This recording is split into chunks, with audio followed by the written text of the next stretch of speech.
Tecla Sala ha acollit la 7a edició del Campionat d'Scrabble en català de l'Hospitalet, tot plegat de la mà de l'entitat Les Carràs. La Sayaka és una japonesa amb un català tremolós que, no obstant, guanya partides d'Scrabble local al circuit oficial de tornejos. Com s'ho ha fet? Jo anava al Centre de Normalització Lingüística de l'Hospitalet i el meu professor em va aconsellar que jugui perquè aquest joc és molt bo per aprendre molt bé el català. L'Scrabble en català atreu i molt. Aquest dissabte es va jugar un torneig oficial a la Biblioteca Tecla Sala i allà s'hi van aplegar un bon grapat d'aficionats que sembla que no deixaran de jugar mai, com el Biel, que amb 91 anys encara competeix.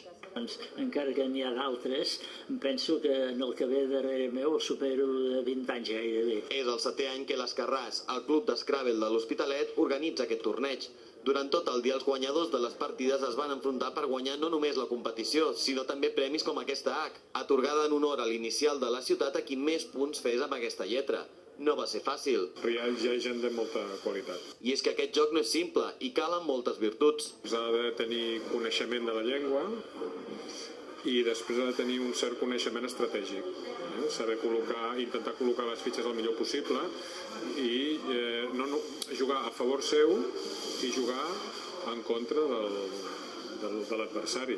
Al final, però, com sempre, l'important és participar i, sobretot, aprendre paraules i estratègies noves a cada partida que passi.